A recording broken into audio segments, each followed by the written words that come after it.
I'm Corbett Wall with DV Auction, here with your feeder flash for Monday, September the 10th, where Labor Day week is over now, and we're moving on to fall time, fall runs, fall weather. Going to be having to get rid of this straw hat before long and get on the main line here on the big cattle runs. Calves coming to town, yearlings are running out. It's that time of year. Flies are sticky, and we're starting to see that we're going to have some good prospects of early winter wheat grazing. I tell you what, down here in the Southern Plains, they are planting wheat like crazy. It did all the holiday week there, and getting some little rains in there to kind of get that settled in, and it's going to take off. Going to be a lot of early wheat grazing.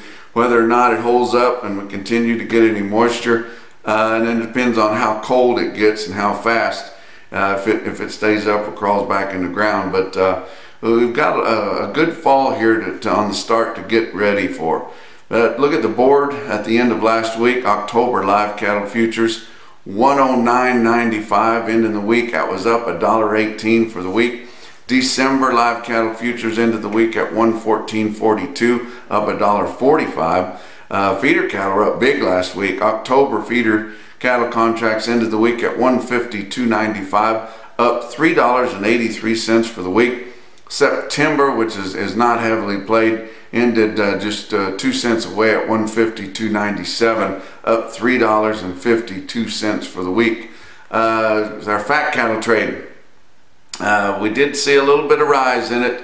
We knew it was all hinging on what the board did on Friday, and the board come out strong on Friday. We were teeter-tottering on steady to weak, and with the board coming in there, it flopped us up over almost $1 higher. So 108 bought the cattle, all the live cattle across the 5-area feeding region, steady to mostly $1 higher.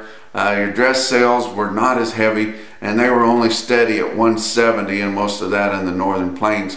Those of you that have fat cattle to sell, if you're not sure what you want to do with them, who to get a hold of, how to get a bid, you want to sell them negotiated cash, you want to try to help get some more leverage in this market, get a hold of somebody that can help you.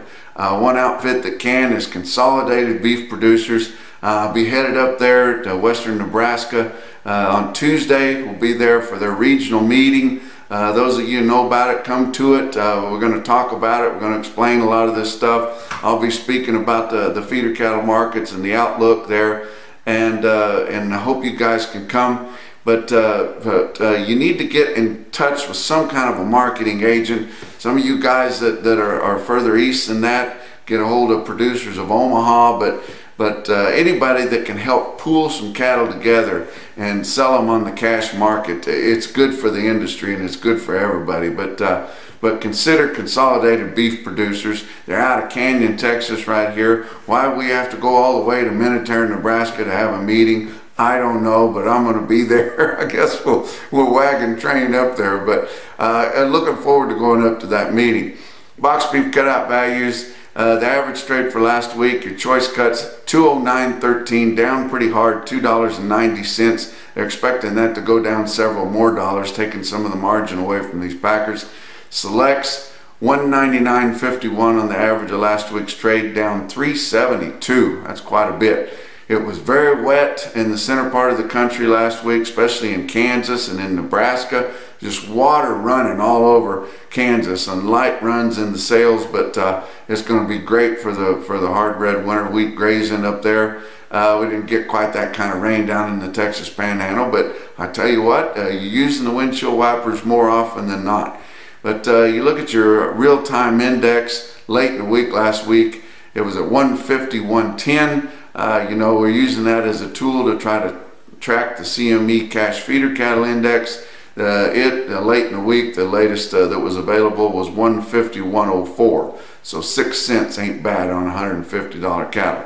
But your cash feeders in your auctions last week, steady to $3 higher once they got going. Monday was closed everywhere pretty much, except for a few specials that sold real good. Tuesday was slow getting going, and then so many of those sales was in that wet country that we looked to establish a market, and they didn't have a big enough run to really tell what was going on.